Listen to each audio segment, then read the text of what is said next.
Hello, welcome.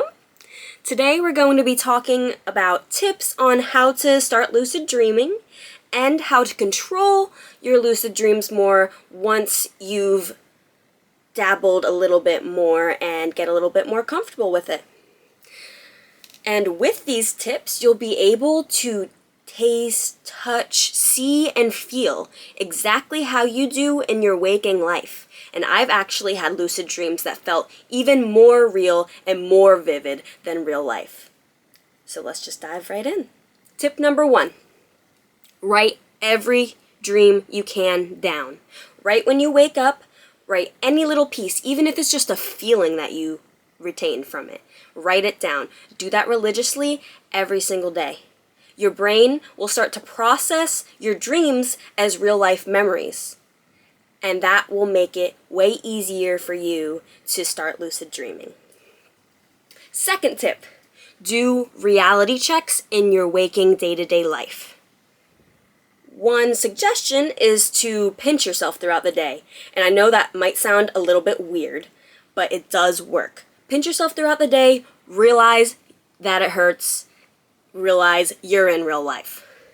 And then your brain, since dreams are a compilation of things that have happened throughout your day, a lot of the time, you will likely think in your dream when something feels off to pinch yourself and then realize it doesn't hurt and then go lucid.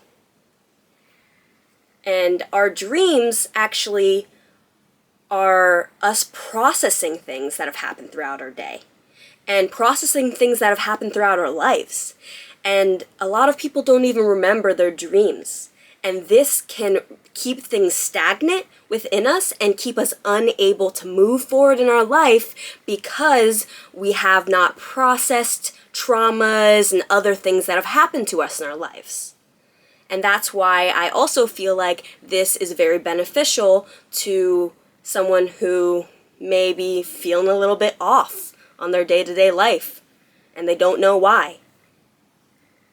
And my third tip is to think about it throughout your day and talk about it with people. Talk about it in your head. Talk to yourself. Who cares? You talk to yourself in your head all day anyway. If you're thinking about it, it'll come up in a dream. Fourth tip, create a mantra. Just say over and over to yourself before you go to sleep at night, I am going to lucid dream. I am going to lucid dream. I am going to lucid dream. It does help and it does work. Fifth tip. This is just specifically for any stoners out there. Do not fall asleep high if you're planning on lucid dreaming that night.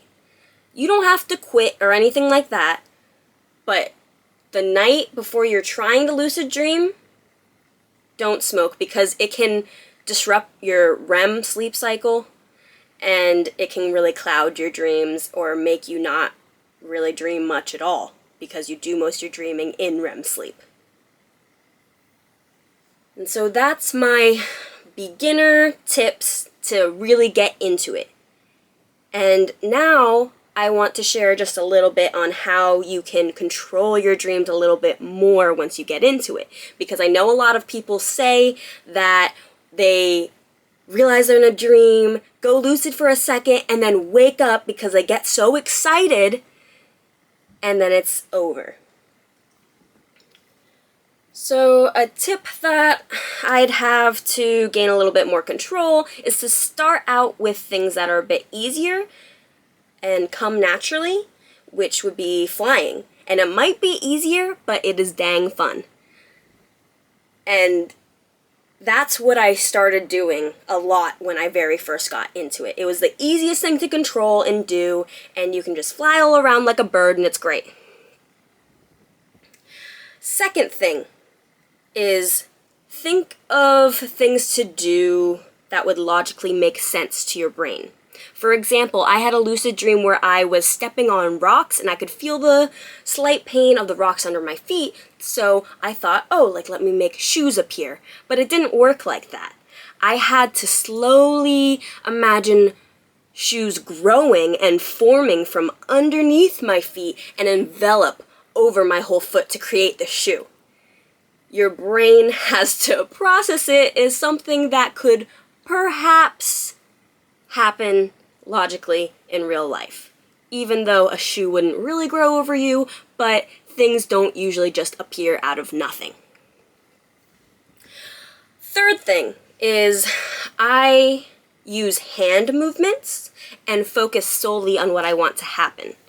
For example, I had a lucid dream where I wanted to bring the stars out of the sky and I wanted them to swirl all around me. So I looked up at the stars and I reached for them with my hands and pulled them towards me while focusing all of my attention on the stars coming towards me, and then moved my arms all around me in a circle so all the galaxy could swirl all around me. Yeah, I know what you're thinking. It's awesome.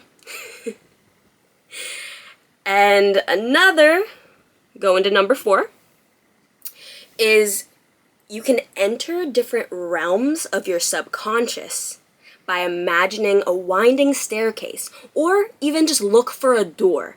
You probably will find one and go through that door or go down that winding staircase, and you will be able to enter different realms of your subconscious and different memories and rooms that are associated with different parts of your life. I have done this. It is way cool.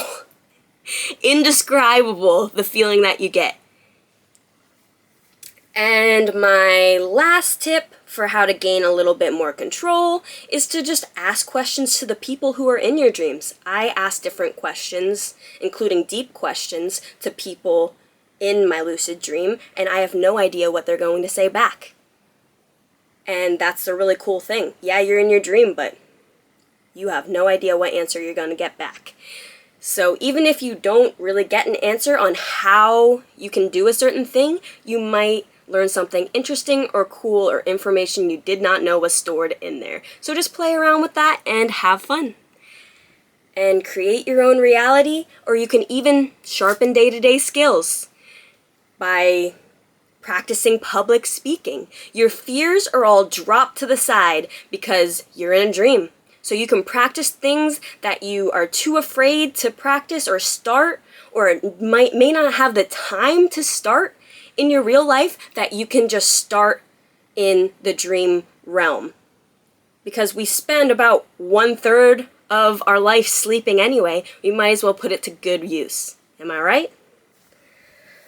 Alright, well, that's about all I have for you today, and thank you for watching.